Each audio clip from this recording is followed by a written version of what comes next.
سيئات أعمالنا لا مضل له ومن يضلل فلا هادي له وأشهد أن لا إله إلا الله وحده لا شريك له وأشهد أن محمدا عبده ورسوله يا أيها الذين آمنوا اتقوا الله حق تقاته ولا تموتن إلا وأنتم مسلمون يا أيها الناس اتقوا ربكم الذي خلقكم من نفس واحدة وخلق منها زوجها وبث منهما رجالا كثيرا ونساء واتقوا الله الذي تساءلون به والأرحام إن الله كان عليكم رقيبا يا أيها الذين آمنوا اتقوا الله وقولوا قولا سديدا يصلح لكم أعمالكم ويغفر لكم ذنوبكم ومن يطع الله ورسوله فقد فاز فوزا عظيما أما بعد فإن أصدق الحديث كتاب الله وخير الهدي هدي محمد صلى الله عليه وسلم وشر الأمور محدثاتها وكل محدثة بدعة وكل بدعة ضلالة وكل ضلالة في النار. Ma'asyiral muslimin, ikhwani fillah, rahimani wa rahimakumullah. Alhamdulillah, segala puji bagi Allah Subhanahu wa taala yang karena limpahan nikmat dan taufiknya kita dipertemukan kembali oleh Allah di majelis ini untuk melanjutkan kembali pembahasan kitab Makanatus Sunnah An-Nabawiyah yang ditulis oleh Syekh Ad-Doktor Umar bin Muslih Al-Husaini hafizahullah ta'ala.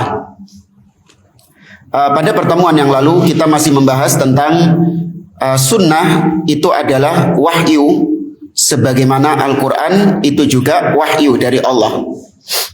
Sampai pada halaman 213 kemarin beliau menyebutkan bahwa para ulama sepakat akan hal itu.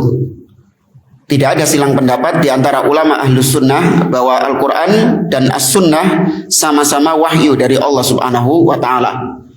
Meskipun ada ahli bid'ah yang berpendapat sunnah itu bukan wahyu, maka ini pendapat yang tidak dipertimbangkan. Ya, tidak dipertimbangkan oleh para ulama ahlus sunnah, alias ucapannya dianggap sampah. Nah, kemudian baru para ulama berbeda pendapat tentang sunnah ini. Apakah kedudukannya dari sisi sebagai hujjah, sebagai dalil? Apakah dia itu meskipun sama-sama wahyu dengan Al-Quran, apakah kedudukannya setara dengan Al-Quran? Atau pendapat berikutnya, sebagian ulama mengatakan Al-Quran itu lebih didahulukan daripada sunnah. Ya, sehingga sunnah itu cuma menjadi second opinion, hanya menjadi pilihan kedua. Ya, yang utama tetap Al-Qurannya. Ini pendapat kedua. Kalau pendapat pertama tadi enggak, tidak ada first opinion, second opinion, tidak ada. Ya, sama-sama Al-Quran dan Sunnah itu sebagai pilihan utama. Paham ya perbedaannya ya? Ya. Sampai halaman 213 beliau mengatakan wantasara Syatibiyyu fil muwafaqat lil qawli tsani wa ayyadahu bi umurin minha. Al-Imam Syatibi dalam kitabnya Al-Muwafaqat, beliau mendukung pendapat yang kedua tadi, yaitu yang mengatakan bahwa Al-Quran itu muqaddam, lebih didahulukan daripada sunnah. Alasannya, kata beliau, annal kitaba maqtu'un bihi was sunnah maghnunatun. Alasan yang pertama, kata beliau, Al-Quran itu qat'i. Ya, qat'i itu artinya sudah pasti. Ya, Al-Quran itu ayat-ayatnya sudah pasti. Beda dengan sunnah. Ya, sunnah itu dugaan, kata para ulama. Maksudnya dugaan di sini ketika kita mendengar hadis Nabi SAW, maka ada dugaan indikasi bahwasanya itu hadis dhaif. Ada indikasi kalau itu hadis maudhu dan seterusnya. Beda kalau Al-Quran. Ya, kalau Anda mendengar Al-Quran, apa pernah dengar? Ini ayat sahihah. Ayat ini adalah dhaifah. Pernah dengar ya gitu? Tidak ada. Nah, Al-Quran itu qat'i, sedangkan hadis itu dhanni. Wal qad'u fiha fil jumlah la fit tafsil bi khilafil kitab fa innahu maqtu'un bihi fil jumlah wat tafsil. Cuman bedanya kata beliau, sunnah meskipun kita menerima sunnah sebagai sebuah nilai, artinya sunnah itu juga wahyu, hanya saja kepastian sunnah itu hanya secara umum dari sisi jumlahnya saja, dari sisi kalimatnya saja. Ya, adapun rinciannya itu terkadang tidak qat'i. Beda dengan Al-Quran. Kalau Al-Quran itu baik secara kalimatnya ataupun rinciannya semuanya qat'i, semuanya pasti. Makanya Al-Quran lebih didahulukan daripada sunnah, kata Imam Syatibi. Kemudian alasan kedua, kenapa Al-Quran lebih didahulukan daripada sunnah? Anna sunnata imma mubayyinatun lil kitab au ziyadatun alaihi. Sunnah itu bisa jadi dia itu penjelas Al-Quran. Ya, kedudukannya sunnah itu sebagai penjelas, penafsir daripada Al-Quran. Atau bisa jadi dia ini adalah tambahan atas apa-apa yang tidak dijelaskan di dalam Al-Quran. Fa in kanat bayanan fahuwa thanin 'alal mubayyan fil i'tibar. Maka kalau dia adalah penjelas Al-Quran, maka tentu otomatis namanya penjelas, penafsir itu nomor 2. Karena yang utama adalah yang ditafsirkan itu. Ya, yang lebih utama mana? Al-Quran atau tafsirnya? Ya tafsirnya. Apa Al-Qurannya? Ya tafsir itu penjelas dari Al-Quran. Maka berarti yang utama adalah tafsirnya. Baru kemudian yang kedua, yang utama adalah Al-Qurannya. Yang kedua baru tafsirnya. Wa illam takun bayanan fala yu'tabar illa ba'da alla yujad fil kitab. Kalau misalnya sunnah itu bukan sebagai penjelas di dalam Al-Quran, artinya datang hadis sunnah, tapi bukan dalam rangka untuk menjelaskan apa yang ada di dalam Al-Quran. Ya, artinya tidak ada yang dijelaskan di dalam Al-Quran dari hadis ini. Maka berarti dia posisinya sebagai sesuatu yang menambah apa yang belum ada di dalam Al-Quran. Ya, menambah sesuatu yang belum ada di dalam Al-Quran ini berarti pelengkap. Ya, namanya pelengkap itu berarti bukan yang utama. Ya, namanya pelengkap itu bukan yang utama. Yang utama tetap Al-Qurannya. Adapun hadis menambahkan sesuatu untuk melengkapi Al-Quran. Maka jadilah Al-Quran yang utama, hadisnya yang kedua. Wadzalika dalilun ala taqaddumi i'tibaril kitab. Maka itu kata beliau adalah dalil bahwasanya kitab lebih diutamakan daripada sunnah. Karena sunnah itu hanya sebatas penafsir, penjelas atau pelengkap saja. Kemudian dalil yang ketiga yaitu hadis dari Nabi SAW yang menunjukkan bahwasanya sunnah itu second opinion. Ya, sunnah itu pilihan kedua. Kalau tidak ada di dalam Al-Quran, baru ke sunnah. Yaitu hadis dari Mu'ad bin Jabal. Anna Nabi SAW sa'alahu kaifa taqdi idza arada laka qada'un. Nabi itu pernah bertanya kepada Hudzaifah, wahai Hudzaifah, bagaimana sikapmu apabila kau dihadapkan dengan permasalahan qada'? Ya, qada' artinya kau dihadapkan pada permasalahan untuk memutuskan suatu perkara. Artinya kau harus memutuskan suatu perkara. Ya, bagaimana caramu untuk memutuskan perkara tersebut? Qal bi kitabillah, kata Mu'ad bin Jabal, dengan kitabullah. Ya, aku akan menghukumi, memutuskan suatu masalah dengan kitabullah. Qal, maka kata Nabi, fa illam tajid fi kitabillah. Terus kalau misalnya perkaramu, permasalahan yang kau hadapi itu tidak ada di dalam kitabullah, bagaimana? Qal aqdi bi sunnati Rasulillah sallallahu alaihi wasallam. Baru aku menghukuminya dengan sunnah Nabi sallallahu alaihi wasallam, dengan hadis Nabi sallallahu alaihi wasallam. Ya, maka nampak ya bagaimana sunnah itu nomor 2 setelah Al-Quran. Qal fa illam tajid fi sunnati Rasulillah. Kalau ternyata di sunnah, di hadis juga tidak ada permasalahan yang sedang kau hadapi ini, bagaimana? Maka baru kata Hudzaifah, kata Mu'adz bin Jabal, ajtahidu ra'yi, maka aku berijtihad untuk menentukan hukuman itu, untuk menentukan sikap itu. Ya, jadi Quran dulu, baru kalau tidak ada di dalam Al-Quran, sunnah, baru kalau tidak ada di dalam sunnah, ijtihad. Ya, baru berijtihad. Hadis dikeluarkan oleh Abu Dawud dan At-Tirmidzi. Tapi itu 3 dalil yang mendukung pendapat bahwasanya Al-Quran lebih didahulukan daripada hadis. Wa amal qaulul awal al-qail bi anna sunnata musawiyatun lil Qur'ani fil ihtijaj wal i'tibar fayufham min kalamil khatib fil kifayah wa ibn Abdul Bar fil jami'. Adapun pendapat pertama tadi yang mengatakan bahwa Al-Quran dan hadis, Al-Quran dan sunnah itu setara. Bukan Quran didahulukan baru sunnah, tidak, tapi setara. Dua ini sama-sama sama-sama nomor 1 gitu loh. Tidak ada nomor 1 nomor 2, podo Al-Quran sama sunnah ini. Dalam masalah berhujjah ya, bukan dalam masalah fadilah. Kalau masalah fadilah kemarin sudah kita katakan beda. Kalau fadilah betul Al-Quran itu lebih mendapatkan pahala ketika dibaca daripada hadis. Kalau masalah pahala iya, kalau masalah mukjizat iya. Tapi yang kita bahas di sini adalah berhujjah, berdalil. Ya, berhujjah dan berdalil. Apakah sunnah itu dan Al-Quran sebagai dalil, sebagai hujjah? Apakah Quran itu yang lebih diutamakan baru kemudian hadis? Ataukah sama antara Al-Quran dengan hadis ini?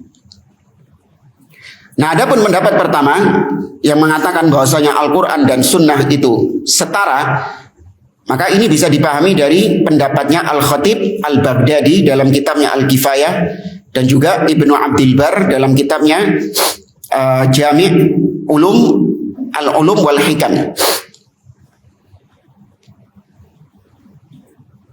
Wantasara lahu minal mutaakhirin Asy-Syaikh Abdul Mughni Abdul Khaliq fi hujjiyatis sunnah.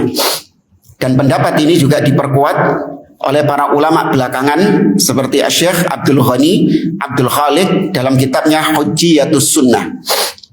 Wastadalla lahu bi adillatin minha. Nah, kelompok ini yang berpendapat bahwasanya Al-Quran dan sunnah itu sama, setara dalam berhujjah, mereka berdalil dengan beberapa argumentasi. Yang pertama, anna sunnata wahyun mithlul kitab fala wajha li ta'akhuriha anhu fil ihtijaj. Alasan yang pertama, kata mereka, bahwasanya sunnah itu wahyu sebagaimana Al-Quran juga. Maka kemudian nggak boleh as-sunnah ini dinomorduakan daripada Al-Quran. Ya, karena wahyu itu sumbernya satu, yaitu Allah Subhanahu wa Ta'ala. Sama-sama dari Allah Subhanahu wa Ta'ala. Ya, kalau itu sama-sama dari Allah, maka nggak perlu ada klasifikasi Quran nomor pertama, hadis nomor kedua, nggak ada. Sama-sama wahyu dari Allah Azza wa Jalla. Alasan yang kedua, annaha mubayyinatun li kitabillah wa la yakunul bayanu adna min martabatin nassil asli. Kata pendapat yang ini, bahwasanya sunnah itu betul sebagai mubayyinah, penjelas dari Al-Quran. Namun namanya penjelas itu jangan dipahami berarti kedudukannya lebih rendah daripada yang dijelaskan. Ya, namanya penjelas. Sunnah ini kan katanya memperjelas Al-Quran, menafsirkan Al-Quran. Nah, namanya penjelas Al-Quran, penafsir Al-Quran, itu jangan dianggap kemudian kedudukannya lebih rendah daripada yang dijelaskan, yang ditafsirkan. Enggak. Kata pendapat ini. Alasan yang ketiga, anna ta'khiras sunnah anil kitabi fil ihtijaj yujibu tarkul akhdi bil ayat allati nassat 'alal ihtijaj bis sunnah. Kata pendapat ini, alasannya kenapa nggak boleh sunnah itu dinomorduakan, harus disetarakan dengan Al-Quran. Kata mereka, mengakhirkan sunnah ke nomor 2, Al-Quran ditaruh pertama, sunnah di nomor 2 dalam masalah berhujjah, itu akan menyebabkan orang-orang akan meninggalkan ayat-ayat Al-Quran yang justru memerintahkan untuk berdalil dengan sunnah itu sendiri. Contoh misalnya ayat Al-Quran surat Al-Hasyr ayat yang ke-7. Wa ma atakumur rasulu fakhudhu wa ma nahakum anhu fantahu. Ini jelas ayat Al-Quran mengatakan bahwasanya apa-apa yang didatangkan Rasul kepada kalian, apa-apa yang dibawa Rasul kepada kalian, maka ambil. Berarti sunnah kan itu. Nah, ayat-ayat seperti ini mau nggak mau harus dijadikan nomor 2 juga. Ya, harus dijadikan nomor 2 juga. Padahal nggak benar. Ya, ayat Al-Quran sama, ini ayat Al-Quran juga. Maka berarti kedudukannya sama. Karena Al-Quran juga memerintahkan untuk berhujjah dengan sunnah. Kemudian yang keempat, alasannya kenapa tidak boleh di nomor 2 kan sunnah itu harus disetarakan. Annal ayatil lati nassat ala hujjiyatis sunnah laisa fiha dzikrun li ta'akhuri hujjiyatiha anhu.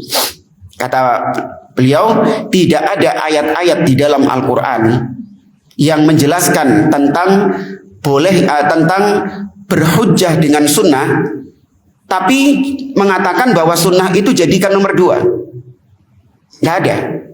Artinya tidak ada dalil di dalam Al-Quran yang menyuruh kita untuk menjadikan sunnah itu nomor 2. Bahkan dalil-dalil yang menyuruh kita berpegang dengan sunnah, mengambil sunnah, berhujjah dengan sunnah, itu tidak menyebutkan bahwa sunnah harus dijadikan nomor 2. Kayak tadi surat Al-Hasyr ayat yang ke-7. Tidak ada penyebutan bahwasanya sunnah itu nomor 2. Yang nomor pertama itu Al-Quran. Walladhi yadhhar anna thamratal mas'alati taqdimul kitab inda ta'arudihi ma'as sunnah inda man yara taqdimahu fil ihtijaj wa adami dhalika inda man yara tasawiyahuma. Kata beliau, yang nampak bagiku bahwasanya hasil dari perbedaan pendapat ini yaitu kalau dalam masalah-masalah yang saling bertentangan, ini kesimpulan dari penulis ya. Kalau permasalahannya itu bertentangan antara Al-Quran dan Sunnah, padahal nggak ada pertentangan antara Al-Quran dan Sunnah. Cuman di sini pertentangannya itu dari sisi mungkin nasikh dan mansukhnya, ya, atau dari sisi Sunnah ini masih dipertentangkan kesohihannya. Ya, Sunnah ada misalnya gini, ada ayat, ada hadis. Ada ayat dan ada hadis. Nah, ayat dan hadis ini saling bertentangan. Maka dilihat kalau hadis tersebut memang hadis yang masih diperselisihkan kesohihannya, maka mana yang lebih diutamakan untuk kita ambil? Al-Qur'annya. Ya, Al-Qur'an yang diutamakan untuk kita ambil. Namun kata beliau, kalau tidak ada pertentangan di antara keduanya, maka diambil dua-duanya. Ini cara menjamakkan antara 2 pendapat tadi. Apakah kita mengambil pendapat pertama yang mengatakan Al-Quran lebih didahulukan daripada Sunnah, atau pendapat kedua yang mengatakan bahwa Al-Quran dan Sunnah itu setara? Maka menjamakkannya ini kata beliau, kalau Al-Quran dan Sunnah bertentangan, ya, padahal keyakinan kita nggak ada Quran Sunnah bertentangan. Cuman taruhlah ada kasus di mana Sunnah dan Al-Quran bertentangan. Ya, maka kalau Sunnah ini ternyata masih diperselisihkan oleh para ulama kesohihannya, nah maka baru kita mengambil pendapat Al-Quran lebih didahulukan. Karena Al-Quran tadi qat'i, ya, karena Al-Quran itu pasti. Sedangkan Sunnah tadi masih diduga. Ya, masih diduga. Ulama berbeda pendapat. Ada yang mengatakan sahih, ada yang mengatakan dhaif. Namun kalau tidak ada hal ini, baik Quran ataupun Sunnah sama-sama sahih, maka kita ambil dua-duanya. Karena dua-duanya setara.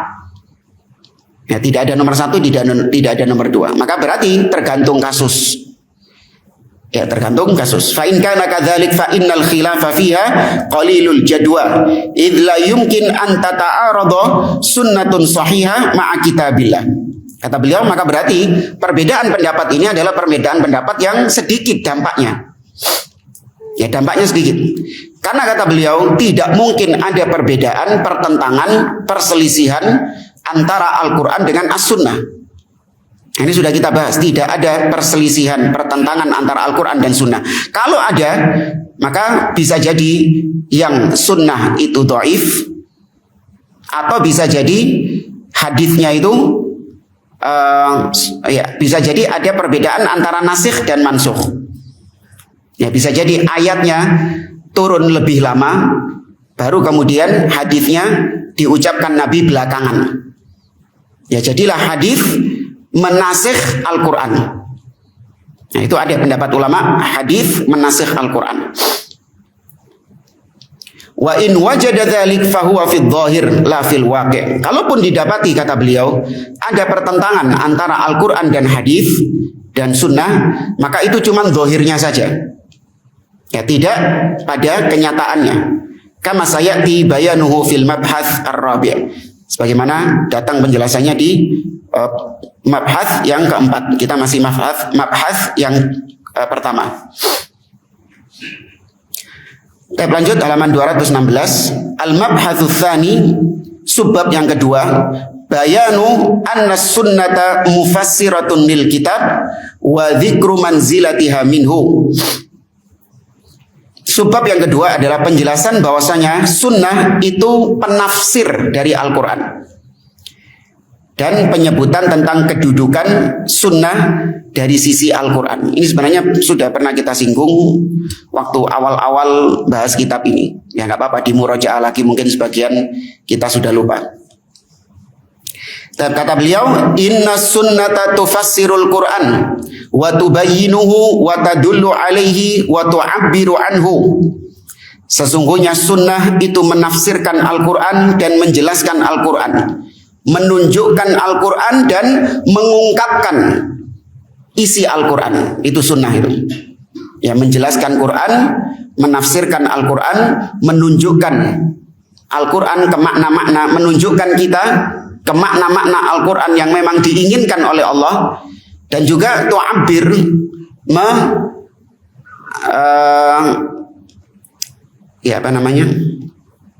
apa tadi saya bilangnya apa tadi? Mengungkapkan, ya, mengungkapkan makna-makna yang ada di dalam Al-Quran. Wala yustaghna anis sunnah fi bayani kitabillah wa fahmihi.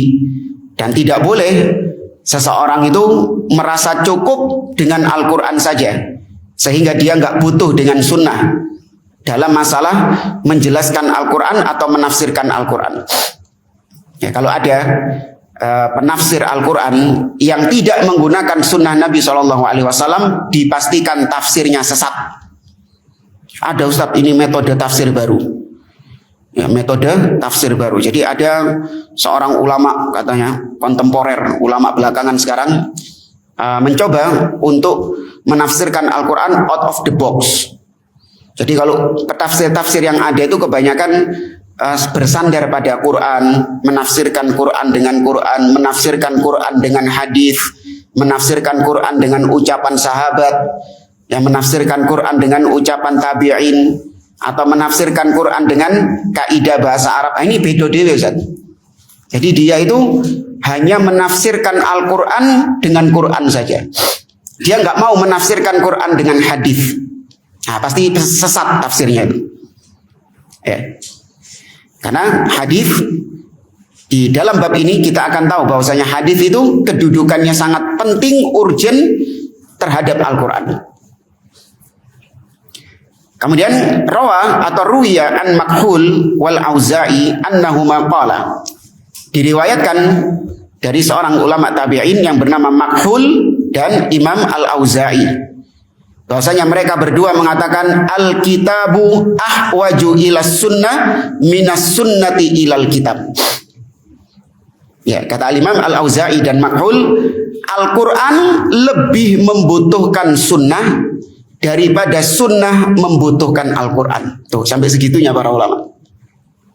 Ya, hadis, Quran lebih membutuhkan hadis daripada hadis membutuhkan Quran. Ini kalau dipahami sama orang yang gagal paham, seakan-akan merendahkan Al-Quran. Padahal tidak. Memang hakikatnya demikian. Ya, Al-Quran itu nggak bisa dipahami kecuali harus dengan hadis Nabi SAW. Karena Al-Quran datang dengan kalimat-kalimat yang mujmal, yang umum. Ya, yang umum.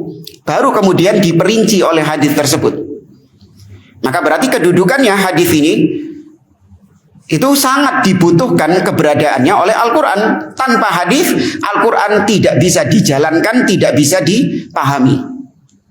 Ya, nanti atau apa kasih contoh saja.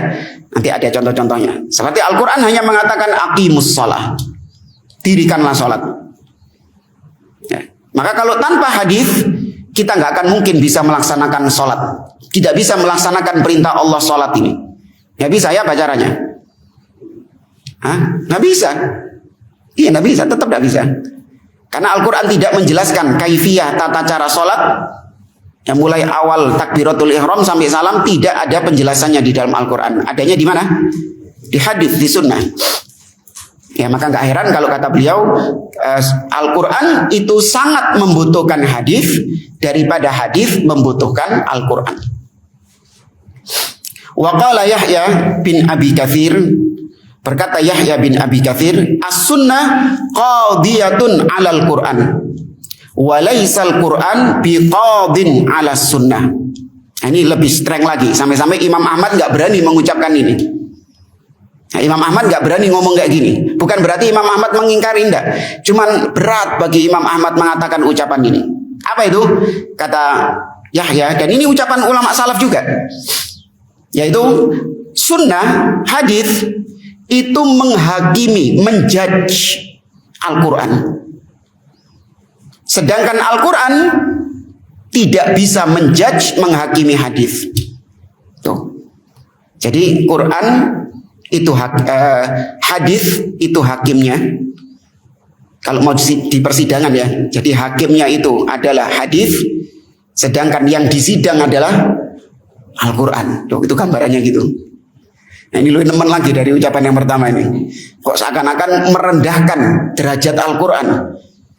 Kok sunnah sebagai hakim sedangkan Al-Quran yang jadi terdakwanya misalnya gitu. Sampai Imam Ahmad nanti aku nggak mampu, berat bagiku mengucapkan ucapan ini. Tapi hak ini ucapannya, bukan batil. Dan kata beliau, wa muraduhum min dzalik, dan maksud daripada para ulama yang mengatakan ini bahwasanya sunnah itu qadhi, hakim terhadap Al-Quran, menghakimi Al-Quran. Anna sunnah taqdi alal kitab bi bayanil muradi minhu. Yaitu maksudnya bahwa sunnah itu menghakimi Al-Quran adalah dengan menjelaskan makna Al-Quran tersebut. Ya, dengan memperjelaskan makna Al-Quran tersebut.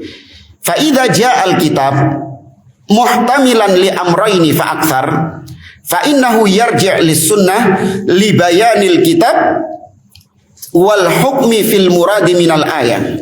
Nah, ini contohnya. Apa yang dimaksud kata-kata tadi? Sunnah itu menjadi hakim atas Al-Quran. Ketika ada ayat, ya ada ayat Al-Quran yang dia itu punya dua makna atau tiga atau lebih. Jadi ada satu ayat maknanya itu banyak. Ya ada satu ayat akeh makna itu. Bisa ini, bisa ini, bisa ini, bisa ini. Nah, maka siapa yang menentukan bahwa maksud daripada ayat ini adalah makna yang ini? Siapa yang menghakiminya? Hadis tuh, itu maksudnya. Bingung jemaah. Jadi misalnya ada ayat, tidak dikasih contohnya itu apa? Kalau cari-cari contohnya itu juga lama juga ya. Ya ini kata persiapkan, harusnya saya persiapkan contohnya, karena beliau nggak ngasih contoh di sini. Tapi anggaplah ada satu ayat Al-Quran yang punya dua makna. Bisa makna A, bisa makna B. Atau bahkan lebih dari dua. Bisa 3, bisa 4, bisa 5. Bisa dipahami 1, 2, 3, 4, 5. Nah, untuk menentukan siapa atau mana pemahaman yang benar dari ayat ini, Apakah A, B, C, D, 1, 2, 3, 4, 5? Maka yang menghakimi siapa itu? Hadis. Itu maksudnya. Famakna qauli ba'dis salaf. Maka makna dari ucapan sebagian salaf tadi yaitu as-sunnah qadiyatun ala kitabillah sahihun kama taqaddam. Maka makna dari ucapan salaf tadi bahwa sunnah itu adalah hakim bagi Al-Quran, itu sahih makna itu. Ya, makna yang sahih. Sebagaimana sudah dijelaskan sebelumnya. Wa in kana ba'dul a'immah ra'au anna at-ta'bira bil bayani wat tafsir aula min at-ta'bir bi qada'is sunnah 'alal kitab. Hanya saja sebagian para ulama-ulama memandang mengatakan sunnah sebagai hakim menjudge Al-Quran itu sebaiknya diganti sajalah. Ya, harusnya mengatakan sunnah itu menjelaskan, menafsirkan, menjadi penafsir, penerjemah tuh. Gitu saja. Lebih enak sunnah itu menjadi penerjemah atau penafsir Al-Quran. Jangan dikatakan sebagai hakim. Qala al-Fudail bin Iyad, berkata Fudail bin Iyad, sami'tu Aba Abdillah yakni Ahmad bin Hanbal su'ila anil hadis alladhi ruwiya inna sunnah qadiyatun 'alal kitab. Fudail bin Iyad meriwayatkan atau pernah mendengar Imam Ahmad bin Hanbal ketika ditanya tentang ungkapan tadi. Jadi Imam Ahmad ditanya, wahai Imam Ahmad, bagaimana pendapatmu tentang ucapan tadi? Sunnah itu hakim memutuskan perkara di antara Al-Quran, atau sunnah itu yang menghakimi Al-Quran. Bagaimana pendapat anda tentang itu, wahai Imam Ahmad? Faqala, apa kata Imam Ahmad? Ma ajsuru ala hada an aqulahu. Ya, betapa tidak mampunya aku, beratnya aku mengucapkan seperti itu. Ya, Imam Ahmad saja nggak berani, nggak tega mengatakan seperti itu. Bukan berarti Imam Ahmad mengingkari maknanya, tidak. Betul maknanya memang seperti itu. Tapi ngomong kayak gitu, itu khawatirnya akan seakan-akan merendahkan Al-Quran. Ya, seakan-akan bisa dipahami dari situ. Apalagi orang awam, ya, ketika mendengar kalimat ini, wah, ngawur dia Ustadz ini. Ngenyek Quran ini, ini apa? Nanti akhirnya ada ini. Apa namanya? Apa menghinakan penistaan, nah itu bahasanya itu. Wah, ini penistaan Quran ini. Ya, kayak di demo nanti berjilid-jilid nanti akhirnya. Ada reuninya juga nanti ini, repot ini. Penistaan ini. Kata Imam Ahmad, berat bagiku mengucapkan seperti itu. Walakinni aqul, namun aku katakan innas sunnah tufassirul kitab wa tubayyinuhu. Nah, kata beliau, aku katakan bahwa sunnah itu menafsirkan Al-Quran dan menjelaskan Al-Quran. Nah, ini lebih soft, lebih bisa diterima oleh hati manusia. Ya, maka apa-apa kita pakai ungkapan Imam Ahmad ini ya. Kalau apalagi di negeri kita ini, kita ucapkan dengan ucapan Imam Ahmad ini bahwasanya Quran, sunnah itu menjelaskan, bukan menghakimi. Jangan pakai kata-kata menghakimi Al-Quran, tapi menjelaskan Al-Quran. Meskipun kata-kata sunnah menghakimi Al-Quran itu juga benar kalau makna tadi. Cuman orang dengar itu kupingnya wis panas dhisik. Wah, Quran kok dihakimi. Dan setelah itu, walis sunnah ma'a kitabillah salah satu aujuh. Dan sunnah di hadapan kitabullah kedudukannya ada 3 sisi. Ahaduhuma an tuwafiqahu min kulli wajhin fayakunu min tawarudil adillah wa takunu muakkidatan lahu. Sunnah yang pertama kedudukannya di hadapan Al-Quran, bisa jadi sunnah itu tuwafiquhu, mencocoki Al-Quran dari segala sisi. Jadi ada hadis yang maknanya itu mencocoki Al-Quran dari segala sisi. Maka jadilah hadis ini hanya sebatas sebagai penguat. Ya, hadis ini sebagai penguat. Contoh, Seperti misalnya Allah berfirman dalam surat Al-Baqarah,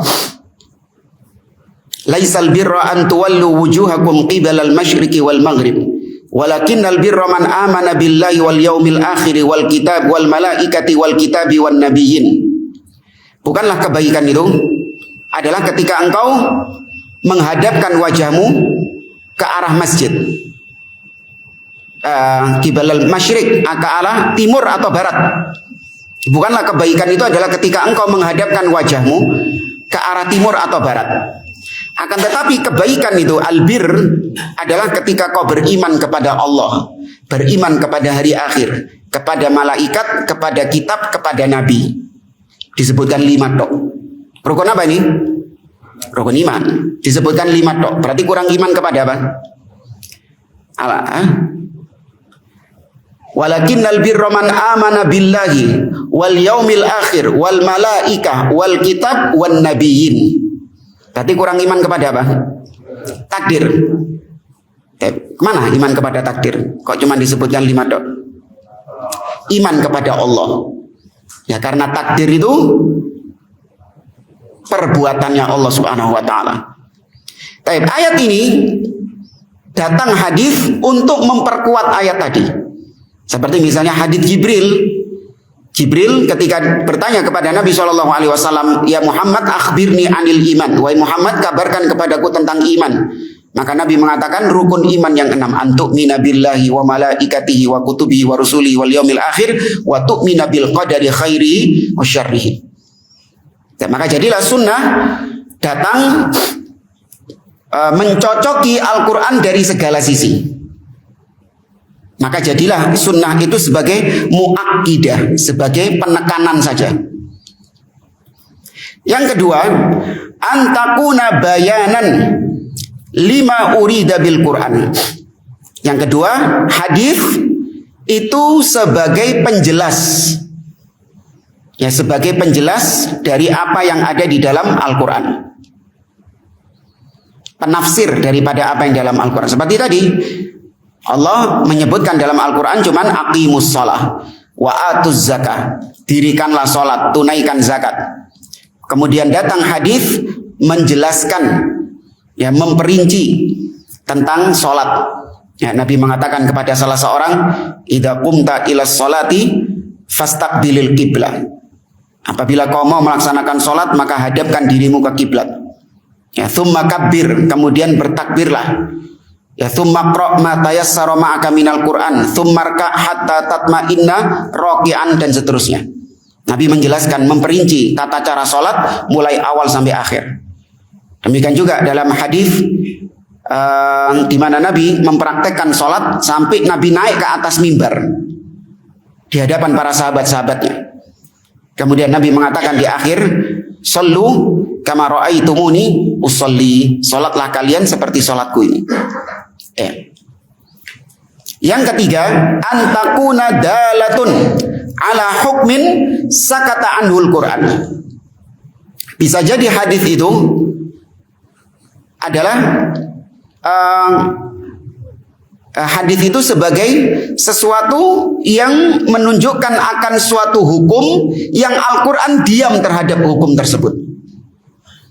Jadi hadis itu memunculkan suatu hukum yang baru di mana Al-Quran tidak menyinggung, menjelaskan tentang hal itu, baik akidah ataupun ibadah. Contoh Dajjal. Dajjal ada di dalam Al-Quran? Tidak ada, tidak disebutkan namanya. Dajjal tidak disebutkan. Maka datang hadis menyebutkan nama Dajjal tersebut. Kemudian ya banyak hukum-hukum lain yang di dalam Al-Quran tidak disinggung. Hukum jenggot ada di dalam Al-Quran? Tidak ada. Secara spesifik ya, kalau secara umum ya tadi surat Al-Hasyr ayat 7 itu.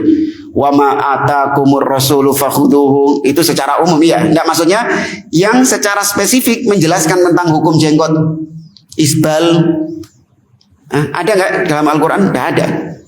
Berarti itu hukum yang didiamkan di dalam Al-Quran, tidak disinggung di dalam Al-Quran, tapi ada di dalam hadis. Maka itu tiga sisi kata beliau. kedudukan sunnah di hadapan Al-Quran. Jadi sunnah datang sebagai penguat. Nah, kalau bahasanya yang pertama tadi, sunnah sebagai penguat apa yang ada di dalam Al-Quran. Yang kedua, sunnah sebagai penjelas, memperinci apa yang ada di dalam Al-Quran. Dan yang ketiga, sunnah sebagai apa ya bahasanya ya? Nggak hukum baru tadi itu. Sunnah mendatangkan hukum yang baru yang tidak disinggung di dalam Al-Quran. Sebenarnya ada yang keempat, tapi yang keempat ini nggak ditulis sama beliau karena mungkin memang ada khilaf di antara para ulama. Yaitu sunnah bisa menghapus hukum yang ada di dalam Al-Quran. Bisa membatalkan, menganulir hukum yang ada di dalam Al-Quran. Di antara dalilnya yaitu ayat tentang wasiat. Dalam surat Al-Baqarah Allah mengatakan, kutiba alaikum idza hadara ahadukumul maut in taraka khairanil wasiyah khairanil wasiyatu lil walidaini wal aqrabina bil ma'ruf haqqan 'alal muttaqin. Telah diwajibkan atas kalian, idza hadara ahadukumul maut, apabila salah seorang di antara kalian kedatangan mati, yakni mau mati, in taraka khairan, dan dia meninggalkan harta, ya maka hendaklah al wasiyatu lil walidaini wal aqrabin, hendaklah dia mewasiatkan hartanya itu kepada kedua orang tuanya dan kepada karib kerabatnya, yaitu saudara-saudaranya. Jadi kalau mau mati disuruh wasiat, mewasiatkan harta kepada orang tua dan kepada anak-anak atau kepada saudara-saudara karib kerabat. Ayat ini dibatalkan dengan hadis Nabi SAW. Nabi mengatakan, Innallaha a'ta kulladzi haqqin haqqahu. Sesungguhnya Allah telah memberikan kepada setiap pemilik hak, Allah berikan haknya. Fala wasiyata lil warith, maka tidak boleh ada wasiat kepada ahli waris. Orang tua itu ahli waris bukan? Saudara ahli waris, maka tidak boleh ada wasiat. Wasiat harta ya maksudnya ya, bukan wasiat nasihat-nasihat, bukan. Wasiat harta. Maka tidak boleh ada wasiat kepada ahli waris. Karena ahli waris sudah diapakan? Sudah ditentukan jatah warisnya di surat apa? An-Nisa. Ya, sudah ditentukan jatah warisnya di surat An-Nisa. Maka sudah ikuti ketentuan itu. Wasiat itu bagi yang non ahli waris, itu pun tidak boleh melebihi sepertiga dari hartanya. Ya. Tapi kalau ahli waris nggak boleh dapat wasiat. Tapi ayat tadi mengatakan bahwasanya wasiat kepada kedua orang tua, kepada karib kerabat. Nah, maka di situ menunjukkan bahwasanya sunnah itu bisa menghapus atau menasakh, menganulir hukum yang ada di dalam Al-Quran. Kemudian kata beliau, wahadhil aujuh ittafaqa ahlul ilmi ala qabuliha wal ihtijaji biha. Nah, tiga sisi tadi, Al-Quran sebagai penjelas, sunnah sebagai penjelas Al-Quran, sunnah mencocoki, menguatkan makna yang ada di dalam Al-Quran, sunnah menunjukkan hukum yang Al-Quran diam terhadap hukum tersebut. Nah, tiga sisi ini disepakati oleh para ulama, diterima oleh para ulama. Wa in ikhtalafu fil wajhi tsalits min haitsu masdarihi wa ma'khadhihi. Meskipun para ulama berbeda pendapat dari sisi yang ketiga tadi. Ya, para ulama berbeda pendapat dari sisi yang ketiga, yaitu sunnah menunjukkan hukum yang baru, di mana Al-Quran diam terhadap hukum tersebut. Nah, ini para ulama berbeda pendapat. Sumbernya dari mana ini untuk menentukan hukum itu? Tapi ini perbedaan pendapat juga cuman masalah lafal saja. Yaitu au huwa wahyun hal huwa min indin Nabi sallallahu alaihi wasallam istiqlalan au huwa bayanun lil kitab wa raji'un li nassil Quran au huwa wahyun uhiya ilaihi. Jadi ringkasnya gini. Tadi kan ada ayat Quran, ada hukum yang tidak disinggung di dalam Al-Quran, seperti jenggot. Tadi contoh yang kita sampaikan itu jenggot. Jenggot tidak disinggung di dalam Al-Quran. Yang ada dalam hadis Nabi mengatakan a'ful liha, waffiru al-liha, dan seterusnya. Biarkanlah jenggot kalian tumbuh, panjangkanlah jenggot kalian, dan yang semisal dengannya. Tapi di dalam Al-Quran tidak ada. Maka para ulama berbeda pendapat. Apakah jenggot, hukum tentang jenggot itu, apakah itu murni ijtihadnya Nabi SAW? Ya, apakah hukum jenggot itu murni ijtihad dari Nabi SAW? Atau dia itu sebenarnya ada Al-Quran di dalam, ada ayat Al-Quran tentang jenggot ini, cuman tidak secara spesifik. Baru Nabi menjelaskan di hadisnya secara spesifik jenggot. Atau memang itu murni wahyu dari Allah kepada Nabi SAW yang tidak ada di dalam Al-Quran. Tapi yang pasti jamaah, kalau itu dikatakan sebagai sebuah hukum baru dari Nabi, padahal Allah Subhanahu wa Ta'ala tidak pernah menurunkan hukum tentangnya, ini nggak mungkin. Jadi Nabi SAW itu nggak mungkin mensyariatkan sesuatu, ya, mensyariatkan sesuatu atau menghukumi ini halal atau haram, ya, ini wajib atau tidak, itu tanpa wahyu dari Allah nggak mungkin. Apa maksudnya? Nabi itu apa dikasih otoritas untuk mensyariatkan sesuatu dalam agama ini? Nggak dikasih. Nabi tidak dikasih otoritas merdeka bisa menentukan syariat dalam agama ini. Semua yang disampaikan Nabi dari syariat kembali kepada siapa? Allah Azza wa Jalla. Ya, ini sekelas Nabi saja nggak berani memunculkan syariat jemaah. Ya, nggak berani memunculkan sebuah ibadah baru hasil dari ijtihadnya Nabi, karangannya Nabi. Allah nggak pernah nyuruh gitu. Nabi dewe ngarang ijtihadnya Nabi. Wani Nabi, gak wani. Nggak berani Nabi SAW. Ya, semua apa yang beliau sampaikan dari agama ini itu adalah wahyu dari Allah Subhanahu wa Ta'ala. Ya, kalaupun ada ijtihad beliau, maka kalau itu menjadi suatu bagian agama, maka Allah akan memberikan konfirmasi kalau ijtihadnya Nabi itu benar. Tapi kalau ijtihadnya Nabi salah, ditegur sama Allah. Seperti kasus apa? Ijtihadnya Nabi ditegur sama Allah. Abasa wa tawalla, ya, bermuka masam. Itu ijtihadnya Nabi, ditegur sama Allah Subhanahu wa Ta'ala. Nah, kalau sekelas Nabi saja itu tidak berani memunculkan syariat dari beliau sendiri tanpa wahyu dari Allah, apalagi yang selain Nabi memunculkan bid'ah-bid'ah di dalam agama. Kok wani ngono lho? Nabi ya gak wani kok. Iya, Nabi aja gak berani. Harus menunggu wahyu dari Allah Subhanahu wa Ta'ala. Ya, Allah mengatakan, am lahum syuraka syara'u lahum minad din ma lam ya'dzan bihillah.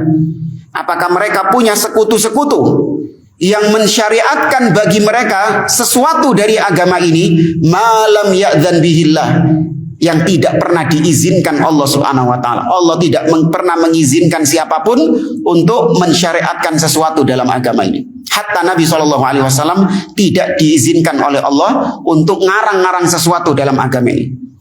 Walau taqawwala alaina ba'dal aqawil la akhadna minhu bil yamin. Seandainya Muhammad itu mengucapkan ucapan-ucapan dari dirinya sendiri, ya, bukan dari wahyu Allah Subhanahu wa Ta'ala, maka kami akan tarik dia dengan tangan kanan kami. Artinya akan kami hukum. Diancam Nabi SAW.